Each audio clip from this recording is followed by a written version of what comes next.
नमस्कार दोस्तों, यूएनएचसीआर को लेकर के सुप्रीम कोर्ट ने बहुत तल्ख टिप्पणी की है।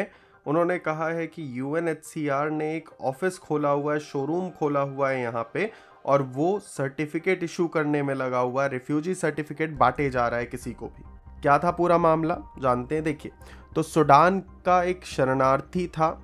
अब जब से पहलगाम अटैक हुआ है तब से सरकार तैयार हो गई है पूरी तरीके से। अब छानबीन चल रही है, जिसके भी पास वैलिड यहाँ पे रहने के लिए पासपोर्ट नहीं है, वीज़ा नहीं है, या जो नागरिक नहीं है यहाँ पे, जिनके पास कोई अपने आईडी कार्ड्स नहीं है, उनको चुन चुन के वापस भेजा जा रहा है। देखा जा रहा है कहाँ की नागरिकता है। तो ऐसे ही एक सूडानी जो व्यक्ति था उसको पकड़ा गया। अब जब उसको पकड़ा गया, अरेस्ट किया गया, तो उसने प्ली करी यहाँ पे सुप्रीम कोर्ट में। अब सुप्रीम कोर्ट ने उसने कहा कि यूएनएचसीआर का उसके पास सर्टिफिकेट है, जो रिफ्यूजी सर्टिफिकेट दिया गया है उसको, और उसके बेसिस पे उसको यहाँ पे छूट दी जाए, रहने दिया जाए अभी। और उसने आगे ऑस्ट्रेलिया के अंदर अपने असाइलम के लिए प्रोसेस करना है, तो तब तक के लिए उसको यहाँ पे अरेस्ट करने से इंटरिम प्रोटेक्शन दे दी जाए।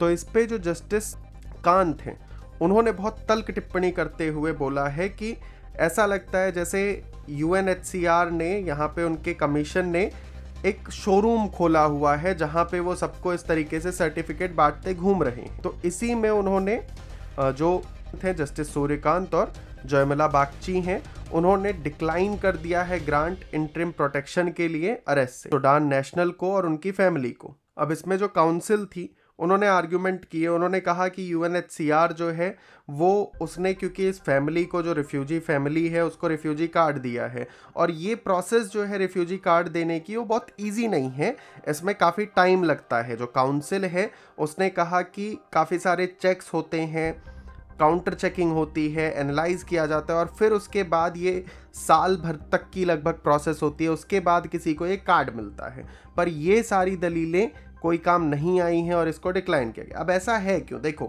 जो जस्टिस बागची हैं उन्होंने बताया कि इंडिया जो है ये क्योंकि सिग्नेटरी नहीं है 1951 का जो यूएन कन्वेंशन है रिफ्यूजी और उनके वेलफेयर के लिए, तो यहाँ पे हम किसी भी तरीके के लीगल राइट्स देने के लिए बाध्य नहीं है रिफ्यूजीज को, जो भी भारत के अंदर आते हैं। और उन्होंने ये भी कहा कि हमें, क्योंकि यहाँ पे लाखों लाखों लोग आए जा रहे हैं और वो बैठे जा रहे हैं, तो हमें इसके लिए बहुत ज़्यादा केयरफुल होना पड़ेगा। देखो, अगर हम बात करें इंडिया की पॉलिसी की कि हम रिफ्यूजीज़ को लेकर के कैसे हैं, तो देखो, हमने इस तरीके की कोई ट्रिटी साइन नहीं की है जो हमको इस तरीके से बाध्य कर देती हो। पर भारत केवल 2 समूहों को आधिकारिक शरण दी है अभी तक। पहली जो थी वो तिब्बत के जो शरणार्थी आए थे 1959 में दलाई लामा के नेतृत्व में, उनको भारत ने आधिकारिक तौर पे यहाँ शरण दी थी, जैसा कि सबको पता ही होगा।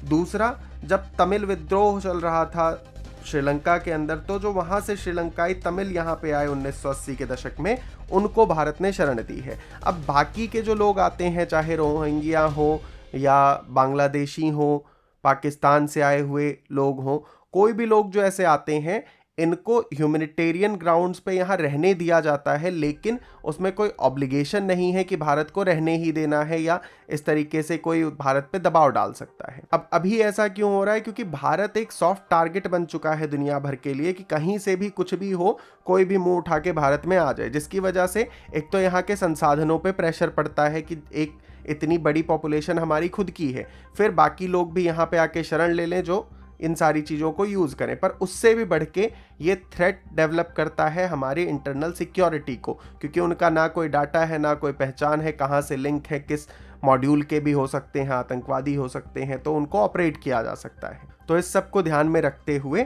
सरकार समय समय पे ऐसे लोगों को ढूंढती है और उनको बाहर निकालने की कोशिश करती है। बाकी आप इस बारे में क्या सोचते हैं, अपनी राय कमेंट में जरूर लिखिएगा। वीडियो को लाइक कर दीजिएगा, चैनल पे नए हैं सब्सक्राइब कर लीजिए इसी तरीके की अन्य वीडियोस के लिए। मिलते हैं आपसे नेक्स्ट वीडियो में, तब तक के लिए अपना और अपनों का बहुत सारा ध्यान रखिए।